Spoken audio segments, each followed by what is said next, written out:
guys, welcome to Overcrest. I'm Chris. And I'm Jake. And there's Alex, the indomitable Alex Nelson. Thanks for coming to hang out with us, man. Indomitable? Because nobody can dominate the Alex. That's okay. What it is. Nobody can. I was like, that's an odd descriptor, but is it? I like that. Pretty amazing. Do you know anybody? Do you know anybody like Alex? Not really. No. Yeah, I don't. Nope. I don't either. I don't know anybody. That I don't know you could say anybody like Alex. unique, or like one of a kind. Not I just have to indomitable. say, I bet we could find someone that could dominate him. Like, are we talking in a fight? definitely. I don't know. That word He's kind of top heavy. Like, I could just run at his waist. I don't know if this is the year for that word to be used like that.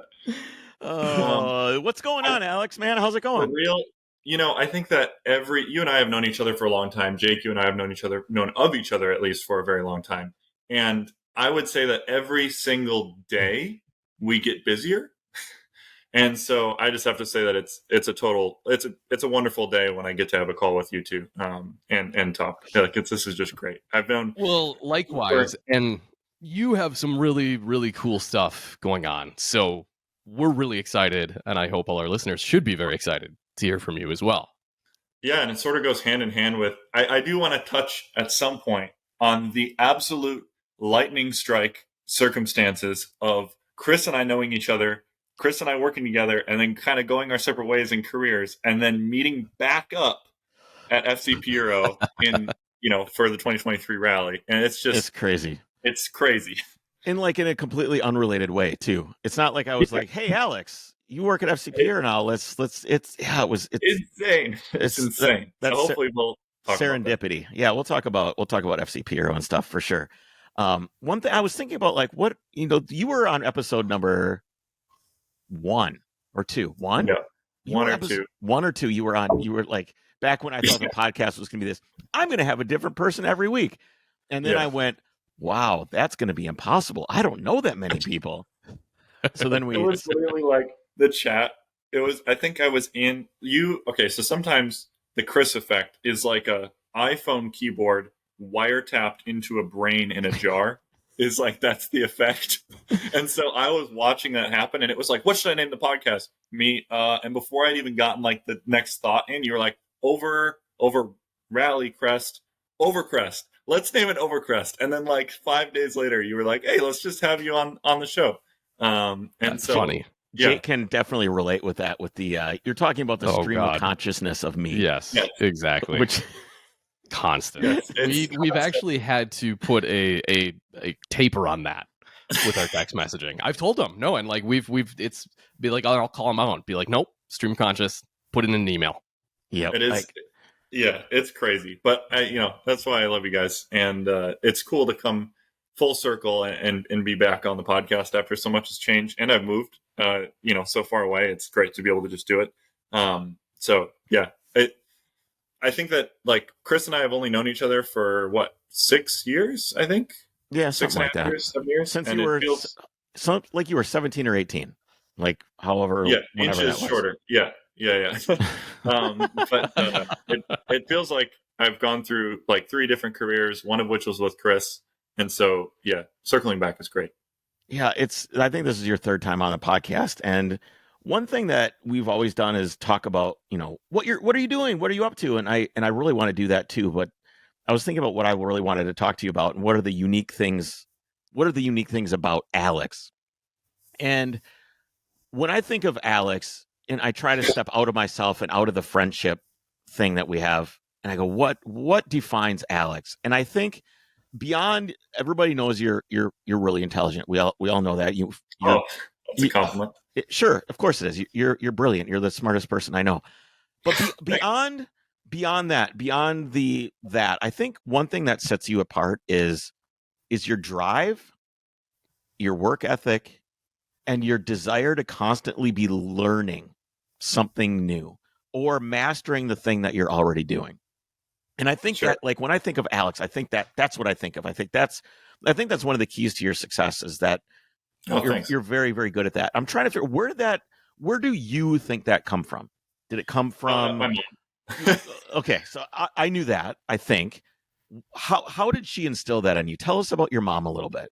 So my mom used to teach art classes for people, and this is totally like we are putting a whole art career that's really crazy kind of just not off to the side for this. We don't have to. We got plenty of time. I'd love to hear about your mom, and because I think she's a little window into her can tell us a lot about you. Yeah, so my mom is awesome, and she just kind of long story short on the drive side. She used to teach art classes after she had been a really successful portrait artist for a very long time. And one of the things she used to tell me was she was like, I don't teach these classes like you are taught in school. She was like, I teach these classes in a way where I actually don't want people to replicate what I'm doing. She was like, the whole point of this class is to find out how to get someone to put themselves on this canvas. That's all I want to do. She was like, I just want to help people. I want to like lubricate the joints and get this moving so that people can put their idea of what art is on this canvas. And that's how she raised me. She was like, hey, I don't care, I don't care how you're going to figure this X problem out, but you're going to do it. And you're going to do it in your own way, and you're going to figure it out. And that was just kind of how it was. And, I think it's very different. Do you have an example of that, of anything that you can point to that happened when you were growing up where there was a problem or something, or a task that you were having trouble with that she helped you out with? There was a lot. I can tell you the ones where she told me I was doing it wrong. But honestly, there's a bajillion of them. I mean, like a really great example of one is she was like, well, okay, so I went to Bakken summer camps a lot, which is the Bakken Museum in Minnesota is a building and museum started by Earl Bakken, the guy who founded Medtronic. And she was like, hey, you should really give, Earl Bakken's coming to town from Hawaii. His office is in Hawaii. You should give him like some sort of gift. And I was like, okay, well, what should I give him? And she was like, just make something. And I was like, okay, well, I really like Lego Technic, so I'm just going to make him something out of Legos. And she was like, great, let's do Legos. And so I was like, okay, what could it be themed out of? And I'm like, I can't spell his name in Lego. How old are you at this time? What's your age? I think like 8, probably Okay. 8 or 9. Okay. There's actually a picture I could have that follows this. It's me handing him this. I've seen that photo. Yeah. Yeah. And she was like, all right, well, what can you make cursive lettering out of? And I was like, well, I have wire, because I was playing with nitrom wire, so you can like melt foam with. Like, it's almost like wire EDM for metal, but like with foam. I was just messing around with it. And so I spelled out the name Bakken in cursive with help from my mom, and then I put it on this little Lego gearbox that was covered in glass, and you could turn it, and it would just have the name Bakken revolve. And I gave it to him, and he was like, this is one of the most like heartfelt creative gifts I could ever. It was on the local news. It was really adorable. And he ended up having it on his desk for years in Hawaii. And that was kind of an example of like, I didn't look at anyone else's gifts. I didn't look at any ideas for gifts. I had no idea what it was, but my mom was able to take my little spark and be like, okay, I'm just going to push you in your direction as far as it will go until we have a result. And it ended up being something that the founder of Medtronic had on his office desk for 10 years, I think. So, yeah, that's an example of my mom kind of pushing me in that way. And that really is what started this, like, I'm going to do things in my own cavity, in my own chamber, through and through the way that I want it to be, which I know that you're deep into discussing AI and imagery and stuff like that these days. So it'd be good to hold on a second. Has being in that bubble of like not wanting outside influence, has that ever affected you negatively? Has that ever hurt? Oh, all the time. I mean, if people try to send me a DM, it's like, I think this actually happened with Jake and I the other week, which is Jake sent me a message like, I don't know, 15 weeks ago or something, 20 weeks ago, about like a Maserati Space Saver looking like a TE-37. And I responded to him and I was like, dude, that's awesome. He was like, dude, I have no idea what I was even talking about. And I'm like, shit, it was so long ago that he didn't even I don't even remember that. Yeah. I try to stay in my own bubble. And it's not in a pretentious way. It's in like a defending my own creative way. And it's tricky because I only really want to interact with outlets that that push me towards my own goal, instead of being like, oh, here's the way, try to be like me. I don't try to do that. What about from like an engineering perspective and coming up with designs and ideas for creating whether it's an intake manifold or 3D printing something, has not looking to the outside world ever. Do you think it's? I mean, I think it's good because it pushes yourself too, and it causes you to go through a trial and error process. I do the same thing when I'm working on a car. I don't go straight to the internet and try and figure it out. And I think to my detriment sometimes it's caused me a lot of strain and grief from having to do things over and over and over again several times. Then I'll get DMs from people that are like, dude, just it's this. And I'm like, I don't care. I want to figure it out myself. But it's caused me a lot of strain. Has that happened for you at all? I have the exact same parallel problem. I literally identical to yours. An example of that is like I spent multiple hours, a bunch of resources, a bunch of CAD time making the transmission cooler for the transmission on the front of my M Coupe. And so it's like this, you know, in my eyes, like pretty clean looking piece of CNC bent 5052 aluminum, which has to be, you know, designed from a scan and then exported, and then someone has to go up to machine and align it with a laser and bend it, and there's all these different crazy aspects, constraints, and it suspends just a little transmission cooler. And literally the next week, I walked into work at MAP, and the lead fabricator who used to work there, Max Odegaard, he was welding in a huge intercooler. I mean, this thing is like 40 pounds for like this 1,000 horsepower Mustang. And he just had two little rubber isolators at the bottom, and I think like maybe one M8 bolt at the top. And he just goes, pulls the whole thing out and then puts it back in. And it required like no time. And I was like, all right, well, maybe I should have Googled or like talked to somebody before I tried making my own design. Because my design looks great, but like it's so impractical and so overly complicated that, yeah, I do all the time find myself experiencing that. And that's where having a sort of a desk job as an engineer who has to make things work efficiently for a team is really helpful. Yeah, for sure. I think I had the same kind of thing happen when I was trying to learn SolidWorks for the first time. Yeah. And I was trying to design a bracket, which is right here. I'll grab it. It's right here. Oh God. I think I actually helped Chris a little bit on this one. You did, and I'm going to explain this. So this is the all bent up. I've welded it now. This is the bracket awesome. For my pedal box in my car, so to be able to use the drive-by-wire accelerator pedal in the Trooper, which is behind me. Oh, okay. So when I went and designed this, I didn't ask anybody. Mike Burrows offered help. You offered help, and I kind of went, "No, shut up." In nicer terms, like, "No, shut. I want to try and figure this out." So I designed it in such a way where I designed it completely flat. So I'm like, okay, in my head, this needs to be folded up. So I need to design it flat, and then I should be able to tell the machine where it's going to fold things.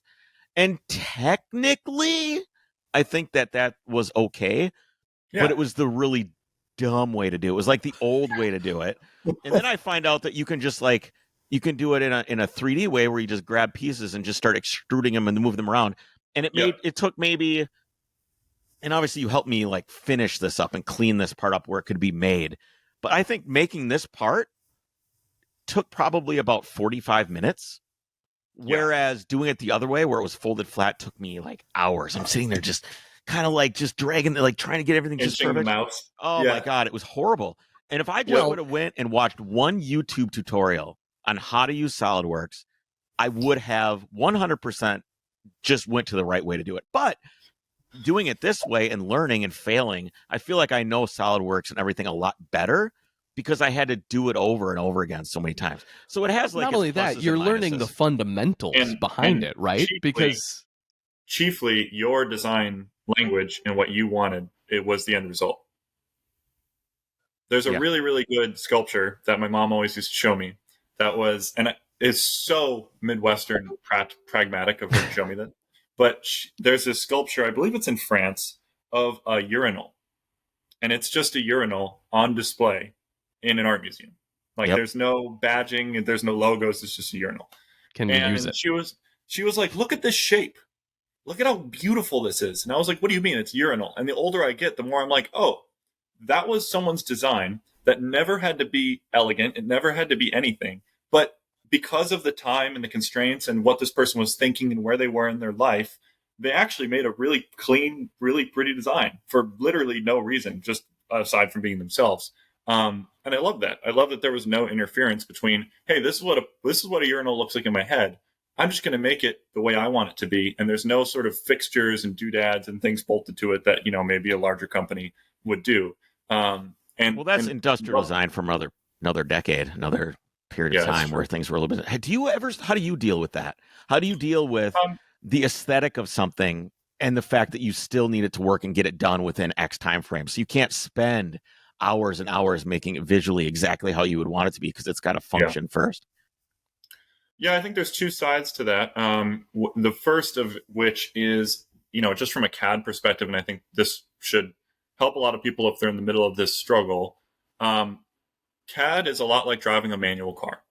The first time you drive a manual car, especially if it's an old one, and you're having to like feather the gas to keep the motor alive, and you're on a hill and stuff like that, that dominates your entire experience. There is no, let me just drive to go get my favorite drink.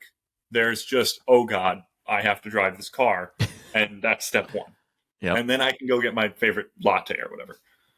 By the time you've done it for maybe a couple months, maybe a couple of years, certainly after 5 or 10 years, you don't think at all about that. And it becomes wonderful because you just get to drive this super cool, engaging car around as second nature. You ever start thinking about it and you get bad?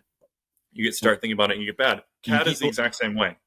So when you first are starting out in CAD, it's like, oh God, I have to walk over to a computer. I can't just weld this together and make it work.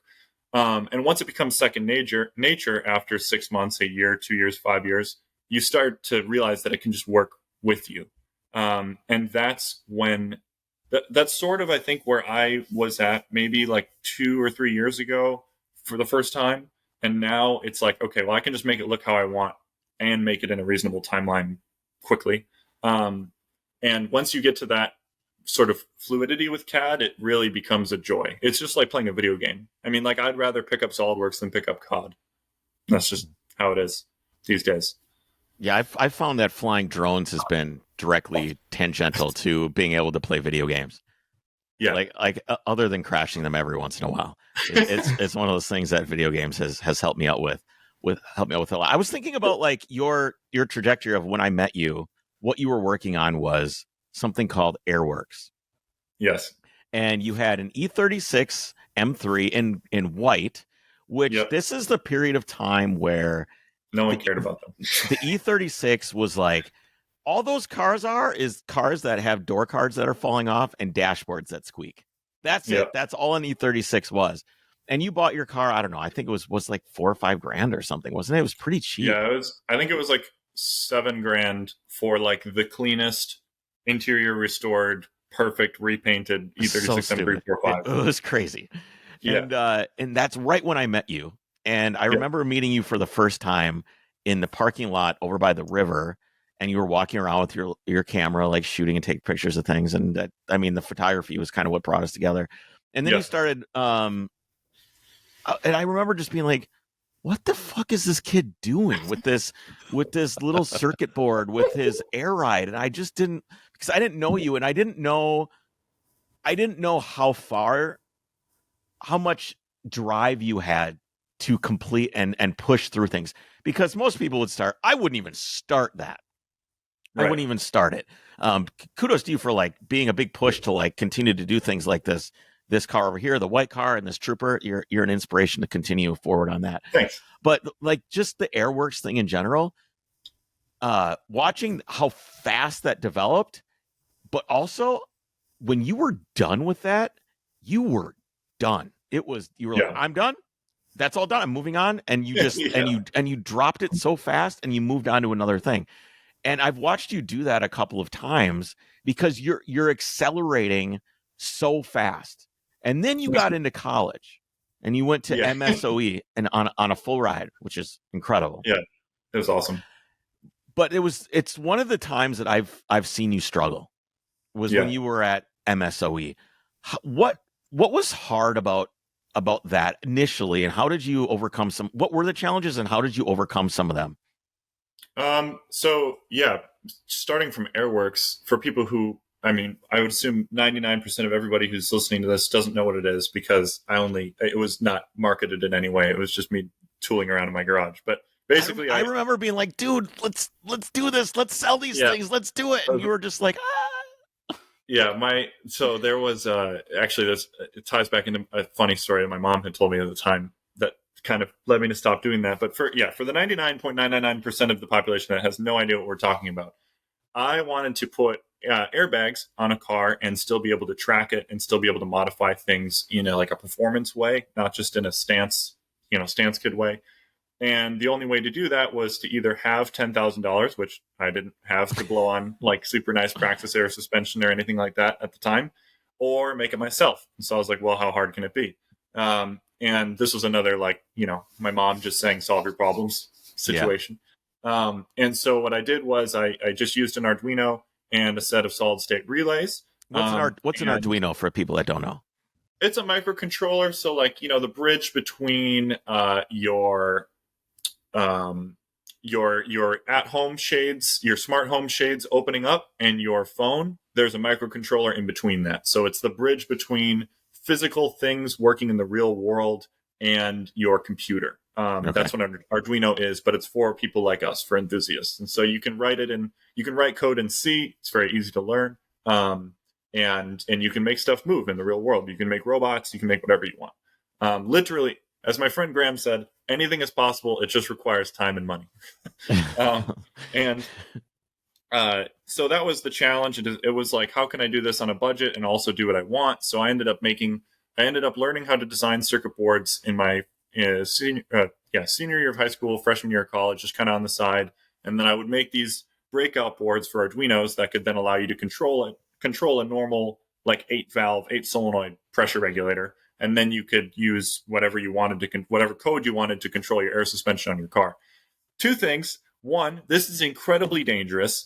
Please don't, unless you have a really, really controlled environment to do this in, I would not recommend doing it today. It was really sketchy. And the second thing. Why is that? Just because it's unpredictable, or things go wrong on the road, or what? If you instantaneously delete all the springs in your car by accidentally having your laptop unplug in your passenger seat, and your car is set up to lay frame, then you're going to lay frame at whatever speed you're currently going. These things happen. I feel like I remember things like this happening. There was a really bad one right by Land O'Lakes in Minnesota on the entrance ramp to Highway 10 by Anoka. And I was on an on-ramp doing 60 or 70 miles an hour, and I was doing a pull, and the vibrations disconnected the power to the Arduino in the back. And the Arduino had a little capacitor so that when the car would shut off, it would know to air out, so you could walk away and look cool.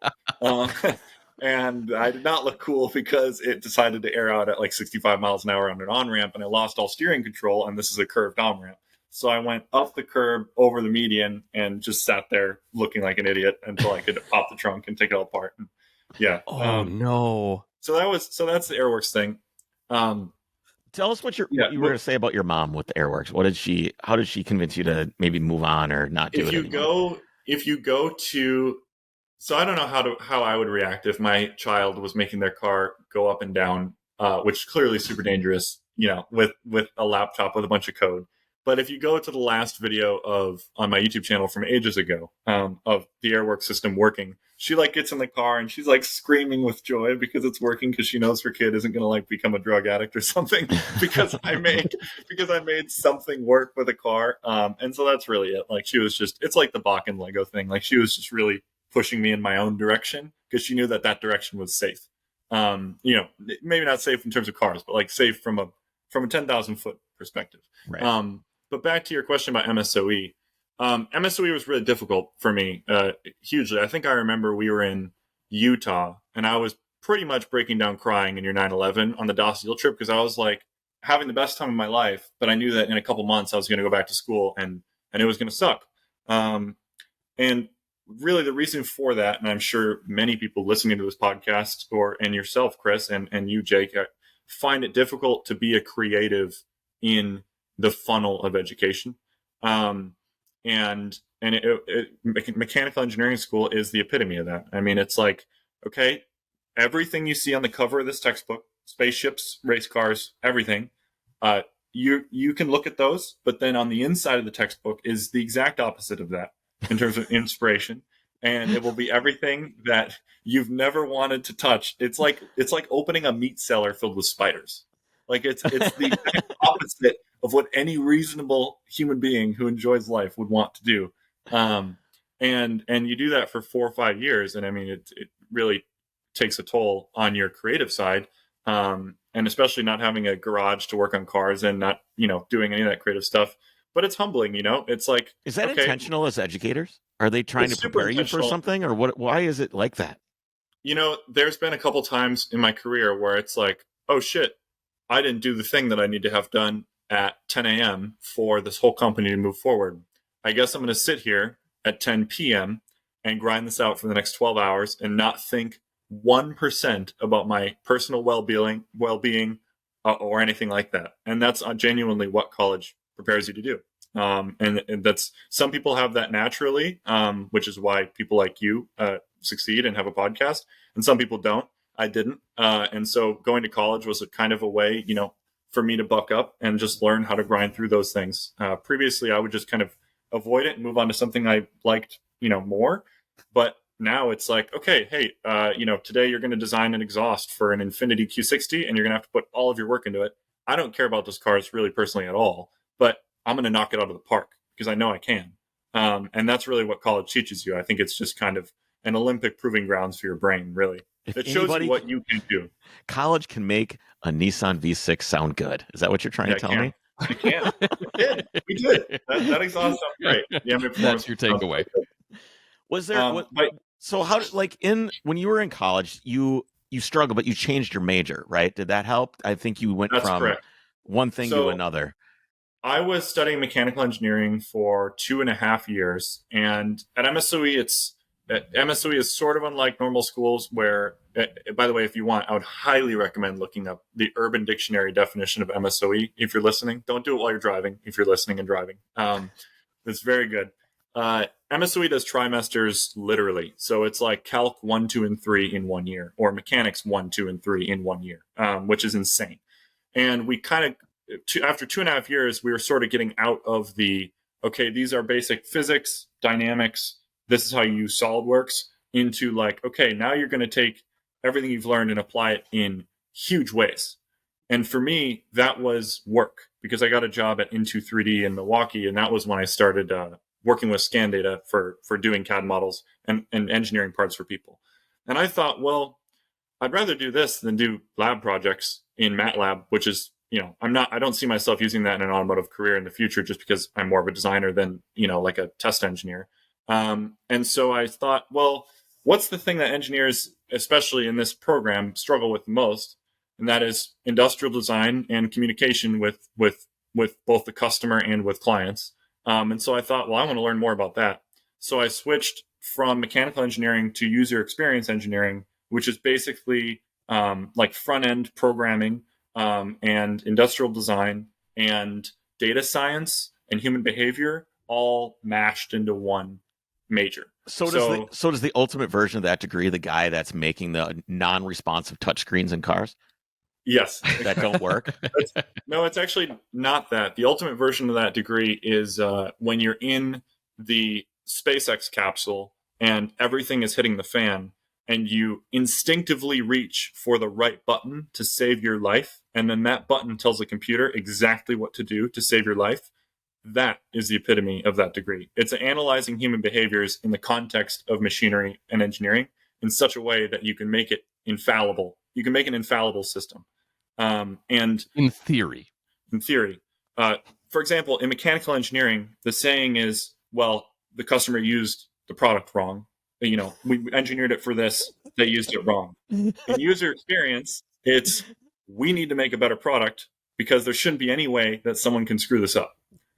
And so I figured having both of those would be, I didn't obviously complete the mechanical engineering degree, with Josh, my best friend, likes to remind me. He's like, how did you get to where you are without having a mechanical engineering degree? I'm like, dude, I got what I needed out of it. And then I got the other stuff that I also needed that a lot of mechanical engineers don't receive, which is the front end side.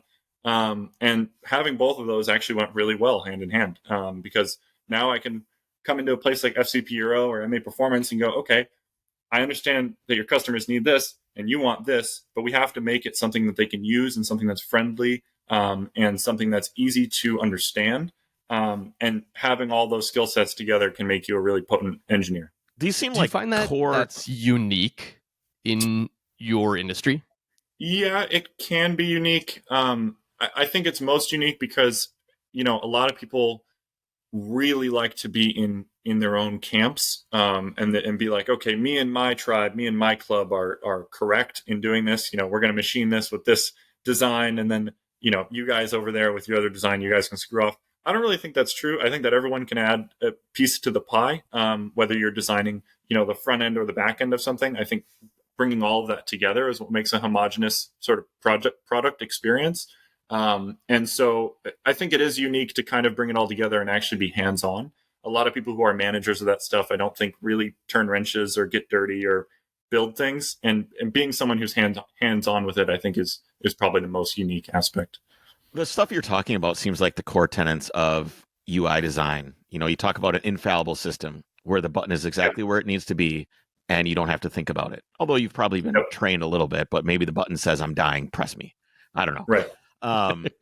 Why has this concept failed so miserably when I get into I think Google, Android, and Apple OS have done a pretty good job.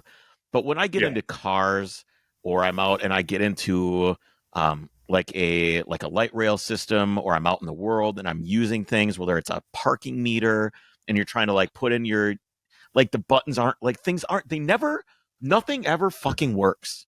I'm serious, dude. You ever like go try to like plug a meter and they're like, "Oh, get this number," and walk over the thing, and it's got to, obviously it has to withstand the elements. I get it, but you're trying to like press this 2689, and it's like, and it goes 2, and you're like, "Oh my god!" And it makes you so furious that none of this stuff ever works. And you get in my Golf R, there's some buttons, but there's also shiny buttons with no haptic feedback, and everybody seems to know right now that haptic feedback is really important, and yet nothing has haptic feedback. Yeah, the buttons aren't in the right place. It looks like someone sneezed buttons out. I don't understand. How are we violating all of the core tenets that you learn in college with all these brilliant engineers that are getting paid $400,000 or $500,000 a year, plus they have a whole team, are all working on this to make this exactly the right thing that has to work, and then it doesn't work? How is this happening? Yeah, so the answer is they just don't. They just don't engineer that to be good. They have nobody in charge of making that. How is that possible? How? So the Mark 8 Golf is a phenomenal example of this, because everything is haptic. It is not haptic touch. Everything is capacitive touch. The light buttons, everything that needs to be like, you shouldn't have to look at it to use it, is capacitive touch. And honestly, I think it's just from siloing people. I think it's like a direct, genuinely, I think it's a direct result of being like, okay, when you grow up, you're not going to be a blue collar worker. You're going to go to your desk and you're going to work here and you're going to learn about this and you're going to work in this. And I hate that idea, because the products you're engineering are going to be used by everybody. And they're also going to be made by people who have totally different skill sets than you. And so when you silo people, I think we just cut off like a solid 20% of everybody's rationability and skill sets and tactile personal feedback.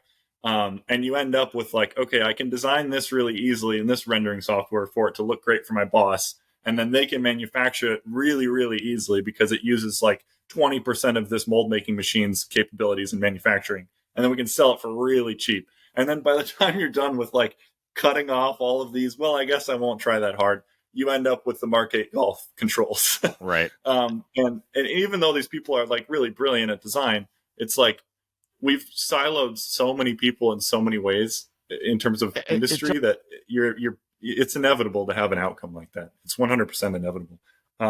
Doesn't seem like it. Seems like it should be so intuitive and so just like, well, obviously, don't they get Mary and just put 50-year-old Mary in the car and be like, okay, use this, and she goes, well, they do, but right, you're talking actual user testing. They might do user testing like at MSOE, like we had a one-way mirror room. So like you could watch what people would do with your products without, theoretically without interacting with them.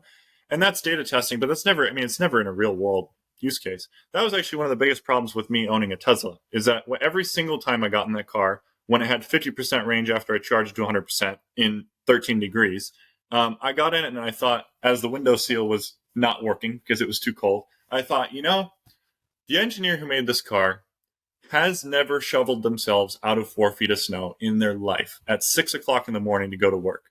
But the engineer who designs a Volvo, or frankly BMW, probably has done that in their life. Mm-hmm. And that's why this works so cohesively, because there's things that can't happen in meetings that people just know that they design things for. And that's a great example of where the Mark 8 thing falls apart. I bet you the people who designed it probably work in California in a design center. It's like on the podcast with Nikita, how he was talking about how when he went to California, basically all of his dreams of what he wanted to work on died because he was working with all these mobility people and designing, these blobs of SUVs. And it's like that's where the real world use goes to die. It's people without that sort of experience. So yeah. Tell us about your journey. Go ahead, Jake. I was just, I'm thinking more about like the user interaction side of engineering, specifically for, technology in cars. Do you think there's going to be more of a push or recognition for the importance of that going forward in the future? And before you answer that, here's my thinking. Like, you think of our parents' generation or the boomers, and the joke is always like, oh, they can't even figure out how to work their phone, right? Or like, why can't I turn on my DVD player? Well, if it was truly intuitive, and if we're able to get to a point in technology and design where it is that intuitive, that'll never be a problem, right? That's correct. Right. So why aren't we striving for that more? I really don't know if I've been in industry long enough to actually thoroughly answer that question, just because I work so much in back-end engineering on a day-to-day basis. I know that you work in some aspects of user experience, correct? Yeah, technically I am a user interface designer. Right. So from my perspective, it's entirely to just make more profit, aka save costs, not benefit the consumer, but save on manufacturing costs. Like, for example, as much as everyone says that the Model 3 touchscreen or the Model S touchscreens look fantastic and they're the centerpiece of the interior design, it's because it's the only thing in the interior. That's all that's there. It's just to save costs. Of course, it's the centerpiece. Look, in order to make, let's take a light switch, for example. In order to make the light switch that's in my 7 series, which has 3 different parts, there's a little rubber molding, then there's the silver, painted plastic, and then the center of it has another lit up plastic piece that's gloss that snaps into place. To make that, they needed at least 2 molding tools. Both of those have at least 2 parts, probably more than that because they're over molding rubber on it.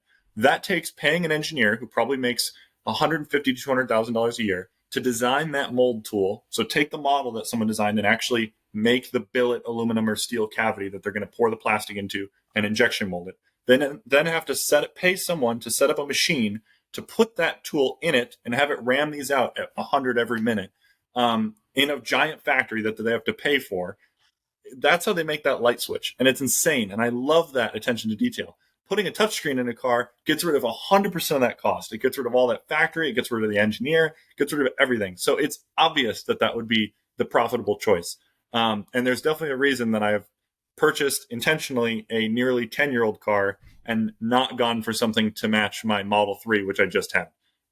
Because using the touchscreen for everything is totally ridiculous. And as you said, it's not intuitive. So it's all to save costs. Do you regret the Tesla? Or do you appreciate the experience? Deeply. So it wasn't worth the experience then? It wasn't worth... So, look, like, we're on a pretty deep tangent by now, but the idea that someone's My whole life is a tangent. The idea that someone's tweet adjusts the market value of your car is not a place that's enjoyable to be in from an ownership perspective. I own the car, and so like I wasn't, doing lease payments or loan or anything like that on it. And it was not just feeling the value of that thing fluctuate like a stock is not a reasonable. It almost felt like not owning the car. Like it was like my little glimpse into like a ride share model because the value of it was totally nebulous pretty much every day I walked out to it. For perspective, I bought the car in March of 2022 for 60 grand, and I sold it 1 and a bit years later for, I think I sold it for 34. Ooh. Really? Yes, and that And was this like, was not a new car. This was a used car already. So there wasn't. yes, I did There not drive wasn't it like off that the lot. initial depreciation. And there was definitely a lot of like pre-order, like shortage, inflation from around that time. But like it was a used car, like there was other ones to Wow. choose from. There were probably 5 on the market. I looked the other day, and the value of it is like 24 grand now For a Model 3 So- Performance. for Model 3 Performance. Yes, they're Tell us like what- absurdly cheap now. How did you feel about let's take the stock thing and Elon and all this other stuff. How was the performance of the car? So here's the thing. And I want to hear it from your perspective as who you are, like your engineering, your UI experience, everything. Like, give us your review. It was unbelievable. Like, absolutely unbelievable. It sold me on electric drive being the future for cars. It did not sell me, in fact, did the opposite on battery energy storage being the future for cars. Those seem contradictory. So yeah, how do you rectify those?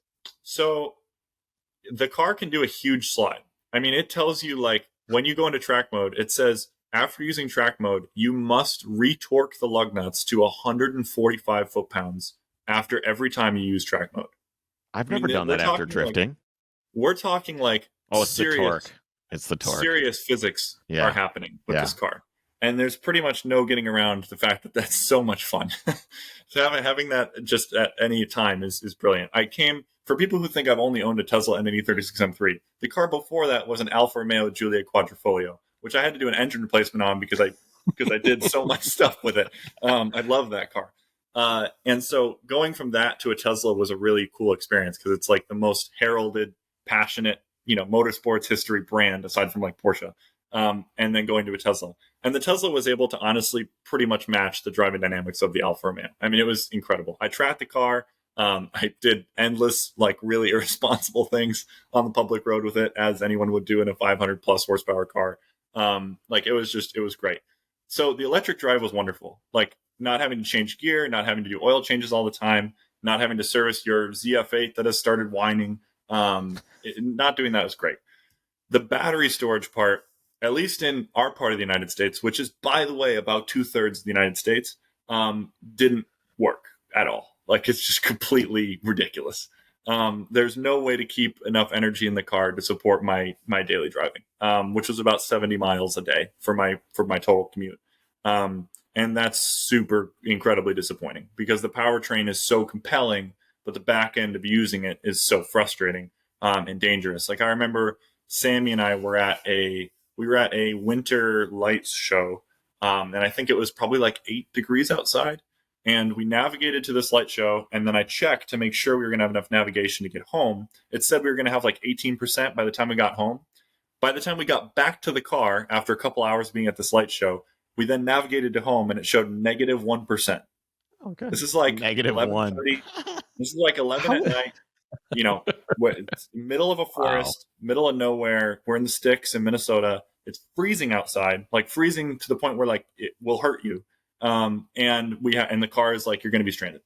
So I'm like, all right, great. I guess we just try to go home. And I basically just drove like a great grandmother until I was able to get it to 0%. And then Sammy and I just white knuckled it all the way home. And when you pay 60 grand for the car, I mean, how far off are we from the experience you're expecting in a $60,000 car? Yeah, at that for point? sure. We're not talking like, oh, the cup holder is a little bit stupid. We're talking. All right, now that we have storage cleared out, we can continue on. Obviously, I want to talk about your move to FCP Euro, and before we get into that, I'm thinking about going from college to MAP to FCP. How much and this is all in like a 4-year period. How much has technology changed for what you work on and what you do, and how has it impacted how you've ended up where you are? That's an awesome question. So one of the biggest themes throughout my time, my mom used to always say, and actually a lot of friends have always echoed this, that I've grown up with the technology around me. And what I think they mean by that is that I'm pretty much always adopting like the bleeding edge method or the bleeding edge tech, and then running with it as my day to day. And that's basically what's happened from my career, through my career over the last 5 to 6 years. So at Into 3D was the very first time I ever used Into 3D. By the way, for those who do not know, which again is 99.99% of everybody listening, it was like a reverse engineering and 3D printing CAD firm. So it was just a little engineering outfit in Milwaukee. I started working there when I was a sophomore, and that's sort of the start of a lot of this. There, I used 3D scanners for the first time. I had used a lot of CAD software while I was working on just my own projects, and portfolio projects are always the best way to succeed as an engineer. But 3D scanning was really in its infancy from a DIY, from a maker, from a desktop standpoint. It was used in industry a lot, but not really in the house or in the office. And so that was the start of 3D scanning for me. And for perspective, we had a SmartTech 3D scanner, which I think was like $75,000, and it was mounted to a tripod, and it had a laser and a projector, and you could take a photo of an object in 3D, and then you would move the tripod. I think Chris, you and I used something similar to this with Chris Runge once. It was a lesser version of this, but Yep. same thing. Place it there. This is like 2019, 2018. And yeah, you would take an image, move it, and then you'd compile this CAD model. Or Yep. not a CAD model. You compile this mesh.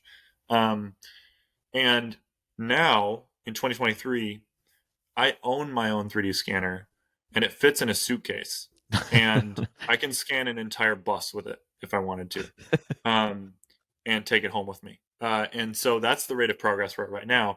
And I'm not even putting much money into this. The scanner was 10 grand.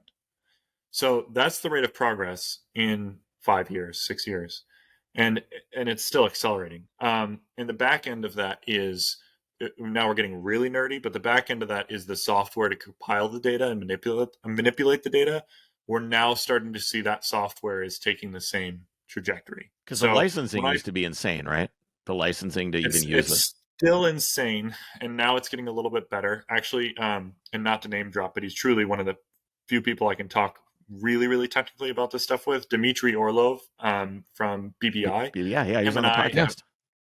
Him and I have been talking recently about how, like, basically time and time again, there's people who have scanners and they would love to do the work that we need them to do for X part or X thing, but then the software falls short, and there's no software solution for these people to get the scan data surfaced, brought into a CAD system, and then manufactured.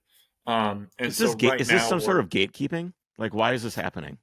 it is basically just pay to play. So, for example, Geomagic for SolidWorks, which is a software that I've been using for 3.5 years now, to import a mesh, use the mesh as a stencil to create your design, and then export that design. It's like $7,500, and to import like a 1 or 2 million triangle mesh takes maybe like 10 minutes on a really fast computer. If you open up Geomagic Design X or Wrap, which is, a $25,000 per seat software, it takes about 30 seconds for the exact same data on the exact same computer. So it's pay to play still. And basically Fusion 360 and SolidWorks 3D Experience are both working. It's pretty much like a Ford versus Ferrari race right now on who's going to come up with the solution for getting all these makers with all these inexpensive, really bare bones 3D scanners that are $300 to $6,000. How do we get all those people to be able to take that data and convert it into a CAD model?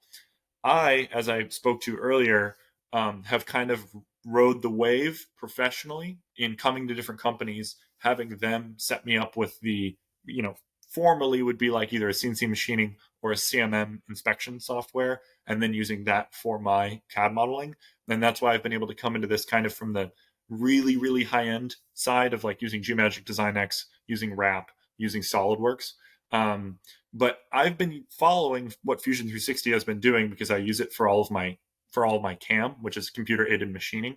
Like I made my billet cantilevers at home on my router in my garage with Fusion 360, which is awesome. I've been following what Fusion 360 is doing, and in making my aero package for my car, or designing surfacing, or showing people how to make surfacing from a scan, Fusion is coming a long way. So I think we're probably, now we've got the scanner side figured out. You can buy a reasonable scanner for, if you wanted to finance it, maybe $300 a month, $400 a month, which is unbelievably cheap for what you could do with it. But now we're starting to see the software catching up. So that's the biggest change that's happened while I've been in the industry. And I think in the next 5 to 10 years, actually probably within the next 12 months, we're all going to start to see more and more budget 3D scanning stuff come out for makers and for automotive professionals across the board. It's the new way. I want to speculate on what that brings in a second. But before we do that, Jake, do you get a 3D? Am I going to get a 3D scanner in my Petrolbox? Not that I know of. Okay. One thing we haven't talked about in a while that Petrolbox does do that's really cool is they do give away a set of wheels every single month to one subscriber. Whoa. That is a benefit that we haven't talked about in a very long time. Head over to mypetrolbox.com, and for as little as $19.95 a month, you too can be part of their program, and they are a subscription service, obviously, for the automotive enthusiast, all the car guys and car girls in your life. Alex, have you ever gotten a Petrolbox? Nope.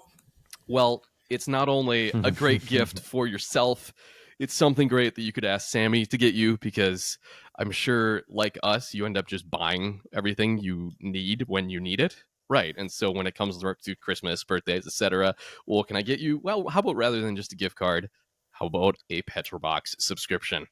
It's awesome. Every month they include detailing supplies, garage gear, tools, apparel, all latest and greatest in the industry. Really awesome stuff that somehow we always like. You get a tool like there was some, what was it last month? I honestly where it's thought like it was t-shirts. Oh, no.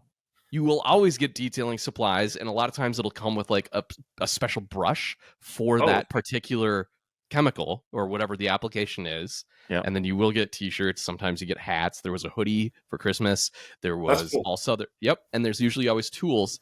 And it's like, I forget what, it was step drill bits. And I like broke my step drill bit one month, and just by happenstance, it came in the box, right? It's always something you never like, oh yeah, I always have seen these at the auto parts store or at the hardware store, and I never bought it, and you'll end up using it somehow. So it's great to be able to explore all the cool stuff. Check them out at mypetrolbox.com. And Alex is now going to be a subscription member as well, because he's either going to sign himself up or Sammy will for him. It actually makes a lot of sense from like a gift standpoint, because I could not imagine what it's like trying to buy a gift for me. Same. I mean, that's just it. My wife hates it. And we're not alone in that. It has to be impossible, right? Imagine after 20 years of marriage, how much harder it gets. There's no way it could be possible to buy a reasonable gift for me. But Petrolbox does answer that. There you go. They provide a solution. Exactly. Alex, mypetrolbox.com, Overcrest. Use that code. You will get a discount. Where does this go? Like what's it going to look like in 10 years when 3D printers are just everywhere and 3D scanners are everywhere and the software is freeware? I mean, everybody's going to be riding around on skateboards that they made, and like we're going to have so much more coach building in cars. What do you see everything being like? So here's the way I see. So before I answer the future question, I just want to give my 2 cents on if we're at the state park of building things and we're looking for the "You Are Here" sign. I'm just going to give some context to where we are. Okay. Or at least in my opinion, when my grandfather used to shoot for IMAX and NFL films, and he was nuts. I mean, he's flown from the skid of a helicopter shooting Indy 500. He's made underwater film camera assemblies out of acrylic to shoot various documentaries underwater. And he sort of opened my mind to the respect your elders idea, not just in culture, but in technology. And what I mean by that is, he told me once when 1080p came out, he was like, film was better than this when film was still being used. And I was like, really? And he's like, yeah, film was the equivalent of like 8K, basically, before film stopped being used. Film was great. And then it got replaced with digital, and everything got screwed up for like 10 or 15 years. Nobody knew what format to use. Obviously, the beta versus VHS, thing has gone on for forever, but or went on for forever. But the quality of it was actually worse than the best that film had to offer, and it took decades. But then finally, we got to 4K and Blu-ray audio and stuff like And that. finally, we And can see porn in full 4K. finally, 8K. we can see VR porn attached to our foreheads in 4K, right? And now we're there. And so it took a long time, but we remastered something with a new technology. And the same thing I think is happening with CAD. And so we had drafting, and we had hiring 310,000 engineers statewide to make a Saturn V rocket. We had slide rules and radius gauges and all that. Bridgeports. I actually live right next to the town of Bridgeport, Connecticut, which is where the Bridgeport machine is from. I didn't know that. So we had all this stuff. We could make these beautiful cars. We could make beautiful aircraft. And then CAD came along, and we got the E36, which looks like a refrigerator that was helped along a little bit by some clay sculpting. And then things started to get more organic. And now we have the Chrysler Pacifica, which is somehow a minivan that's designed in CAD, but there's not a straight line on the thing. I mean, it's fully organic. This is a humdrum car that's designed in CAD, and it's a fully organic, beautiful design, in my opinion. And so I think we're doing that with CAD, right? The measuring side and the taking data in from the environment and turning it into an object is undergoing a similar sort of change. So whereas popular mechanics might have taught you how to use a calipers properly, or use a dial indicator properly, or use a ID bore gauge or a radius gauge, or Chris Runge is using a planishing hammer and a English wheel to make a fender or a smooth shape. We're now in that transition with people day to day using CAD who can make a surface, who can make pull a surface off of a mesh organically, like professionals from 20, 30, 40 years ago would have done, but they can do it by themselves. And so we're really in like you can buy your own 4K DSLR for $800 phase of measuring stuff, of engineering parts yourself. And so that's where we are now, in my opinion. Does that cause a dilution of quality? Is it hard to tell what's good and what's not good if there's so much? Sort of. It's definitely increased. I think the quantity over quality, certainly, because you can buy a lot of things from a lot of pop-up shops that aren't necessarily reputable. And I may be slightly a hypocrite in saying that, because I do a lot of designs for my own car that are just, let me just try this with my laptop and see what happens. But I think that if we really want to regain sort of the 1960s craziness of, go out and build your own at-home rocket or build your own kit helicopter, I love it. I love that people can use the human superpower of making things to make whatever they want really inexpensively. I think that's brilliant. And as people who I don't really want to talk much about, but whose last name starts with an M and ends with Usk, have talked about, making stuff is the economy. That is our economy. What we make is our product. So the fact that more people can start that earlier with less money is brilliant. Where I see it going is, we have AI image manipulation software, like Photoshop now has integrated AI. There's a bunch of really good memes on it. If you haven't looked at the memes, check it out. Insanely bad and good, depending on what you ask it to do. It's insanely bad and good. And one thing that AI has really not been able to touch is the 3D space, because there's so much going on. It takes me days to interpret a scan data to turn it into an intake manifold. Days, like really, really long 10-hour sitting down in CAD and just doing it for hours and hours. And AI can't touch that. But it's starting to. So, like, for example, a lot of us at this point have seen like the Zinger 21C, which is an AI designed vehicle. And because the technology to manufacture the parts no longer has mechanical constraints, like, I need to make this suspension upright have a flat side so that I can put it in the CNC machine so that I can, machine this bore perfectly square.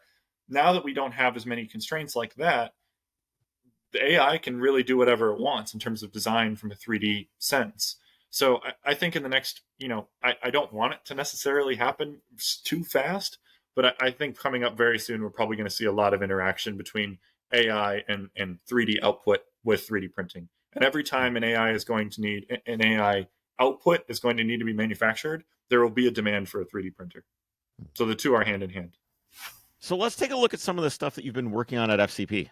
I'd like to see what you've been up to, and we can talk about maybe what you guys are. FCP is one of our partners for the rally and the podcast, so I'd love to see what you guys are bringing and what's going on over there.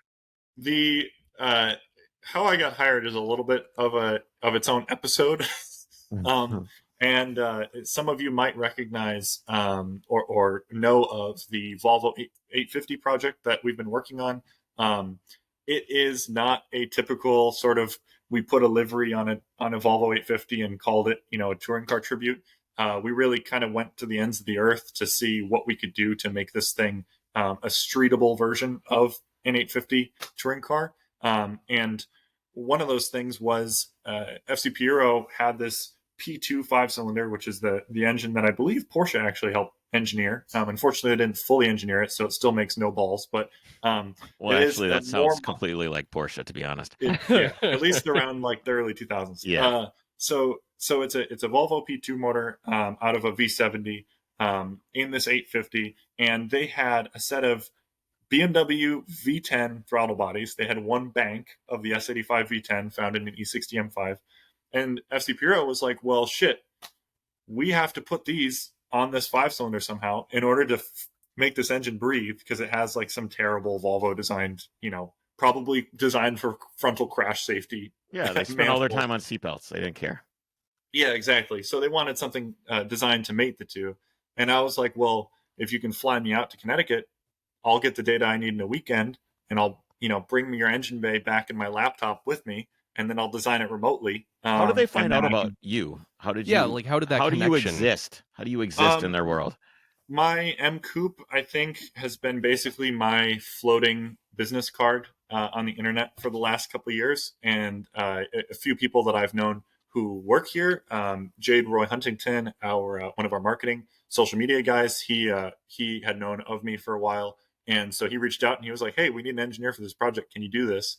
I think it was actually, to be honest, I think it was right after the post of your intake manifold, Chris, which I very reluctantly did in like 4.5 weeks. Yeah, 5 weeks. Tight. Yeah, it was tight, but yeah. So they reached out after seeing some of those projects, and yeah, as I said, I came here, I scanned the engine bay in, the motor in. They shipped ahead back to MA Performance, where I worked at the time. MA Performance was cool with it. I told them, I was like, hey, I'm working on the project for another company. And they're like, yeah, do whatever you want after hours. So that was very gracious of them. And I scanned in the head, the spare head that they had. I aligned that head to the scans I did to the engine bay. And then I basically had a reference of the hood, the front grille, the engine bay, and the head flange itself. And then I was able to scan in the BMW V10 throttles, make a CAD model of it from scratch, and then make everything in between. So that's how my time here at FCP Euro started, was going through that project. It turned into a very condensed YouTube episode that skips over a lot of the steps involved, which was good for introducing people to the project this year. And it's just been a running project. We actually have our own infield circuit at Lime Rock Park, which is about an hour and 45 minutes north of me, called the FCP Euro Proving Grounds. Nice. And we've been testing the car there. We just signed a new, I believe it's 10 or 12-year agreement with Lime Rock Park. So FCP Euro's presence there will be there for a long time. And we've been testing the 850 there, doing tires, doing brakes, doing different modifications, a cage, and then going back to the Proving Grounds and seeing how much time we could shave off of a lap. So do you have like a stock time, and then just the throttle bodies? Like what kind of performance did you guys gain out of that on the track, on the dyno? The most impressive way I can say it is it was a 20% increase in horsepower. Okay. Well, that's good. Yeah. So the least impressive way I can say it is that it's 174 wheels. Yeah. I realize. Yeah, I'm coming from the world where I'm working on small displacement 4-cylinder engines a lot, and these are the first couple 6-cylinder engines I've ever had. But like naturally aspirated, when you're working with it, it is really, really hard to get a 20% increase. Is insane. That's Yeah, so insane. It's because you can't just turn the boost up and go, oh well, the block cracked, put another one in and dial the boost back a little bit. right. Right? You can't do that. So you have to like squeak and eke every little bit out of that Yep. vacuum pump. Yeah, and you end up making the most like sweat equity engine ever, and it's super satisfying to own those engines that have had all of that work done to them to make that horsepower, because basically nobody else has something that sounds the same, reacts the same, and it's your own, which is really really cool. There is a character in here that you just reminded me of that I could not believe we were working with. This is like another connection between Okay. FCP Euro and Overcrest. Do you remember when you and I filmed a certain project for PCA in Indiana? And I don't know if I can mention what the car was. Yeah, go these ahead. days. It doesn't matter. It was a street legal Porsche 962 built with the original Fab Car 962 tooling, Yeah. and engineering prints. And Chris and I were filming it, and I think you were taking photos, and I was filming. And there was a guy there from Quebec who was tuning it, whose name was Kareem, and he was tuning. I think it had like an IndyCar engine or something crazy. Yeah. He is the one who tuned both our Golden Era DTM car and the Volvo, and he ended up tuning the intake manifold that I made on a standalone. Oh wow. It's a The small connection world, of man. is so insane. But Kareem is awesome, and the reason I bring this up is because in the video of the car receiving the ITBs, even though the car has NM cams, it has a ported cylinder head, a full, completely DIY fabbed long tube runner exhaust that we actually flew a fabricator here to make in 1 week, which is totally nuts. He was like, on the dyno, between 70% throttle and 100% throttle, the car makes the same horsepower. So the ITBs are actually way oversized for what the engine can flow. So pretty much what we need next is a variable valve timing delete and huge cams. Huge is what cams. the motor needs. Can you put any kind of Venturi inside those throttle bodies to help with that? So I tried really hard to have no reduction or increase in size between the start of the throttle body, or the start of the connection to the throttle body and the head. So basically the connection of the trumpet to the throttle body and the connection of the throttle body to the manifold is all completely smooth. So there's no interruptions. It's 3D printed to be the right shape. But then it necks down to meet the head, I assume. It does neck down slightly to meet the head. It's actually less of a neck down and more of just a change in shape. So the BMW throttle is perfectly circular, and then the Volvo flange is like a D shape, unfortunately. And so that's sort of a Venturi. The biggest issue was the throttles are so wide. Yeah, there you go. So this is what we have for our carburetors. So I have like a 46 millimeter carburetor. The throat is 46 millimeter, and you can put this as a 42 millimeter Venturi. I'm actually running 38. Well, it makes the. I mean, obviously, what you guys are doing, you're going to not want to have any. You'll just run it open. But just in terms of drivability, you can add these different Venturis. Like if you don't have the cam to take advantage, if you can choke it down with these Venturis, and you'll actually make more power down low because the cam doesn't do anything. So that's kind of a fun thing about carburetors that is Alex, fun, that makes them okay, superior. but can we that's not the purpose of the Venturi in the carburetor. Okay, the whole Jake. point of the Venturi in the carburetor is to decrease the actual what would you call it? Pressure in the float and suck right. fuel. Well, I was going to say, the cross-sectional area. Therefore, you're speeding up the air to get through there, and therefore creating a low pressure so that you can actually suck in the fuel. So what Chris is talking about is just straight up speeding up the air, which is something we did at MAP a lot with exhausts for collection. I can't talk about it much, but basically we 3D printed a header that solved the torque dip in the new Subaru BRZ, which, even though I don't work there anymore, you guys should pay attention to MAP because they'll come out with some cool stuff soon. But that's cool. Yeah, so back to FCP Euro. That was sort of my intro, was that project. And then I came on board, and Nate Vincent, our director of motorsports, was like, look, there's a lot of companies out there that are creating some, rather shallow media by buying bolt-ons and just putting them on Audi S3s and, BMW 340s. And that's fine, and people like that content, but just like we were talking about, Chris, with the 70s motorsport stickers I found in my new house, there's something lost in the print and replicate idea of marketing. There has to be something deeper. There has to be some creative effort, some real sweat, and people notice it, especially those in the car community. When they see real, highly technical, highly detailed work that pulls from homage from a long time ago, it matters. And so Nate and I are basically running this sort of our own little motorsports engineering brand inside of FCP, FCP Euro. So basically our goal is to make highly technical, really deep content on various platforms that we offer parts for at FCP Euro by building race cars.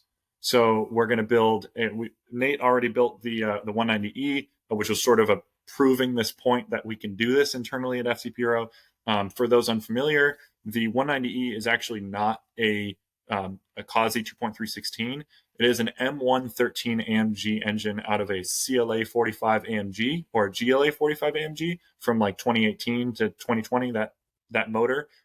Typically it's transverse and in that car, and it's DCT, or whatever Mercedes wet clutch thing is these days. We then took that motor, turned it longitudinally, and put a CLK manual behind it, and then had Kareem turn up the boost, and it makes 400 horsepower, and it makes all the right noises, and that's what's in the 190. So it's sort of like a DTM car that makes 400 horsepower that you don't have to warm up on 2 sets of spark plugs. Yeah, for sure. Wow. So that's our challenge at FCP Euro, is to make these motorsports marketing materials, and I think where it kind of diverges from what people have seen in the past is we're not just bringing these cars to SEMA. Nate, the director of motorsports, he won TCR, the TCR championship in 2019. And then we raced in GT4. What's TCR? All the way up until, What's TCR? What is that? It's basically, you have GT3 racing. Well, you have LMP racing. You have GT3 cars and GTD cars. And then you have GT4. And then below that is the front wheel drive version of GT4, which is called TCR. So you have factory Volkswagen race cars. You have factory, like Alfa Romeo race cars. I actually don't know if they make how long they made the Giulietta or whatever it's called, the 159, but they would race at IMSA events just like GT3 and GT4 cars did. And we competed in that as sort of this next step from the C300 that we raced in American endurance racing, as a marketing venture, and we ended up winning the whole series. So Nate is a guy who likes to really go out and actually use the cars and actually enter them in motorsports events. So we thought, for the kind of entrance to our Porsche catalog and bringing in more to serve the Porsche community with parts, we should build an unlikely hero Porsche Safari that actually gets used as a rally car, instead of just putting, low profile knobby tires on it with suspension that can't articulate. So we're partnered with Hengst Filtration to use basically what I'm going to end up using as a Mercedes bus filter for the intake. Bilstein is building us some rally suspension for the car. We're actually increasing the overall droop of the suspension. We're remachining suspension uprights to fit smaller brakes, so we can do tiny little 15-inch braid wheels with huge 70 sidewall tires. And we're basically building the car to an ARA Group 2 rally spec, with the intent of actually bringing it to an ARA Group 2 rally. And this is the car that you guys are planning on bringing to the Overcrest rally as well. And this is the car that we're planning on bringing to the Overcrest rally. So it will have things like, co-pilot operated, foot operated windshield wipers and turn signals. It will have all sorts of co-driver support with map lights and things. It's a full-on rally car, race car, and it's not just built to go to SEMA. I actually was talking to Hengst, Chad from Hengst last week, and was saying we'd love to bring the car to SEMA dirty after the Overcrest rally. But yeah, it's like the tagline, which I'm not sure we're going to keep because I don't know how much the Porsche community is going to really love it, but is a safari Porsche with a purpose. I like that. Even crazier for you Porsche guys out there, which I know there's a lot of within Overcrest. Nate Vincent actually used to work at sports car restoration here on the East Coast, and he got to work on the original Porsche SCRS, which is one of the original Pro Drive rally cars that was a homologation special basically for Porsche to compete in rally. And so if there's anyone who knows how to give some of that tribute into a Cayman, it's Nate. Yeah, that'll be awesome. I can't wait to see that thing out and bombing around. What are you driving out there? Or are you going to be on the FCP support team, do you think? I will be driving the Cayman. You are. You're driving the Cayman. Yes. Who's your co-pilot This is gonna going to be be? awesome. Is it Nate? So we haven't really decided yet because Nate is definitely a fan of proper racing, which is flying somewhere, racing a car, doing a lot of really intense motorsports stuff, and then going home. And I am the exact opposite, where I like to drive 6,000 miles, Yeah, in an event, and then that inevitably lands me home. And so what we're probably going to end up doing is, and this is still all very much in the works. yeah. It's still fun. What we're probably going to end up doing is sort of similar to either Das Seal or the opposite, where we ship the car one way, either there or back, and then drive the car, in between. So I would prefer to drive the car all the way out there. But for those who are not in the United States or need some context, I am currently in Milford, Connecticut. The rally, if I can say where it is. Yeah, it's fine. Oh yeah, we've released. Yeah, all right. it's in The Oregon. rally is in Oregon. Mhm. Which, if you're not familiar with the global, tectonic plate alignment, that is two opposite ends of this continent. Yeah, And so That is I'm a true. fan. Yeah. I vote for drive it there and drive it back, and on the way back do like Pikes Peak and stuff like that, because it's just a moving billboard basically. yeah. I think the team, from a financial standpoint, is more of a fan of shipping it and then Yeah. having a more condensed adventure. But we'll see what happens. But yeah, in the event that I drive it out there or back, or I should say, in the event the car goes out there or comes back, I will probably be the one driving it. Just because I'm the only one who really wants to do that in that car. So one more That's- question before I let you go. Yeah.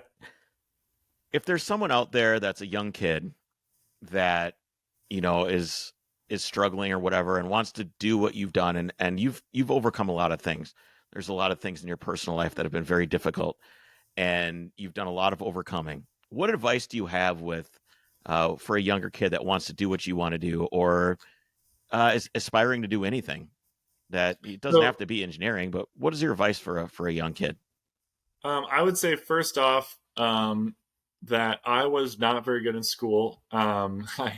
I really didn't excel in school at all. I mean, I took AP courses and honors courses, but I didn't do very well. I think I was probably around like a 2.75 to 3.0 GPA for most of my career as a student. I failed a bunch of classes, done the whole thing. I think I took chemistry like 3 times in college. So first off, like, as someone who's gone through the whole like early 2000s to now go to college and be successful because you got a good GPA mindset, just don't worry about it. I mean, try to go to college, like learn, how to do a paper that takes 8 hours, just because that's good to know clerically if you ever wanted to do something like that. But don't let that be a measure of your success. The second thing is the actual advice, and that is that every single time I've gotten a job in the last 5 or 6 years doing stuff that's actually really, really fun, it's been a product of my own portfolio. It's almost never been a product of connections through school. And I know that is the opposite for quite a few of my friends. It'll be like, oh yeah, my professor got me this job, or some, other student I know got me this job. But those people are generally still working in like, not niche industry. And I would say I'm pretty niche. So if you really want to work doing, what you love to do on the side, just start blowing those projects wide open into your portfolio. If you are like, hey, I really like working with CAD, or I really like 3D printing, try to build something functional with those skills on a car or in your house or whatever it may be, and document it, and put it on the internet. And I bet you somebody will see that as a sign of work ethic and as a sign of someone who could do that a few times over to make them some money. So, it's really a lot simpler than like, oh God, how do I apply to this job and write the right, paper that's going to get me this good response from this guy who's at this desk who does nothing to do with turning wrenches. Like, Yep. the people who love this stuff will find you, because the social channels are already there. You just have to be the one to go actually get your hands dirty, build the thing, and then put it on the internet. Yeah, it's a massive shift in the way that the discoverability of careers is happening right now. Yes. It's crazy. It's the old format of the whole professor thing does seem like it's fading a bit. It is fading, and really there is, when people say like, "Oh, I'm going to build this super sick BTCC car," it's like, okay, good for you, man. That's awesome. But until you've actually done it and used it and proven that it works, nobody owes you anything. So if you can really build something and show that what you made works, that will sell itself. There's almost no other writing or work you have to do besides that. You just have to actually go do the thing, and not beg for a position to work with somebody who's doing that. Just go build what you want, and the rest will follow. And that's really my best advice I can give. Yeah, show don't tell. I haven't asked for a job from somebody since my sophomore year of college. I have not applied or asked for a job since then. So, that's a testament in itself. I haven't really done anything with my LinkedIn. I've kept it updated, but I haven't used it to apply to anything. I haven't used Indeed. I haven't used Glassdoor. I just make projects and put them on the internet, and people and the rest find you. follows.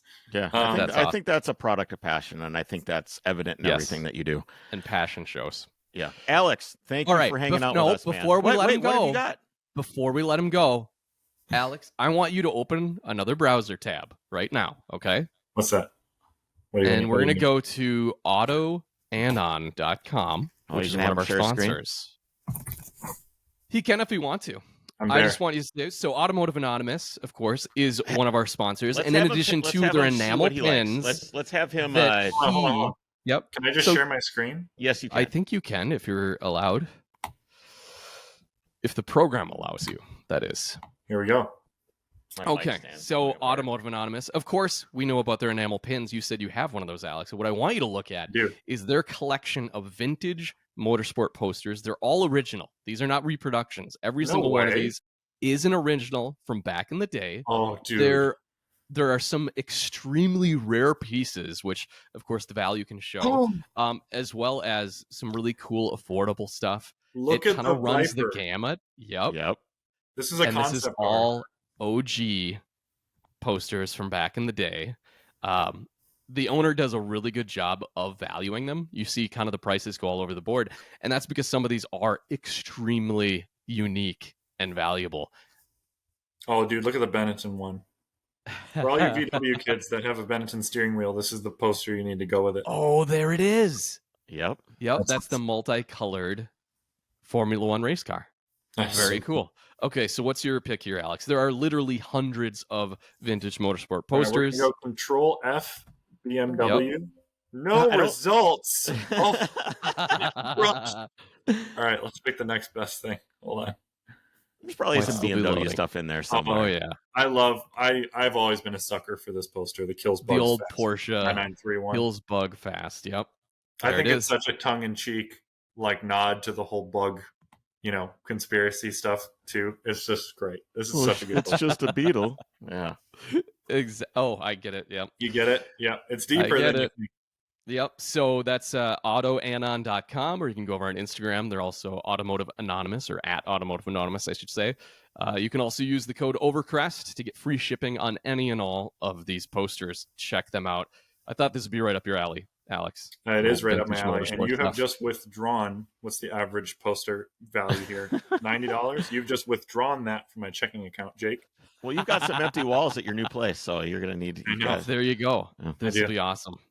Hey, it was wonderful being on the show. Thank you guys so much. You take care of yourself, and we'll see you probably on the rally. Hey, I got to come out. I'd like to come visit FCP. I think I should make a case that Overcrest should go. Jake, we should go. Check it out. Yes. I think we probably should. Yeah, you're right. All right. I'll see you soon. All right. Take care, guys. I really appreciate it. Bye. Take care.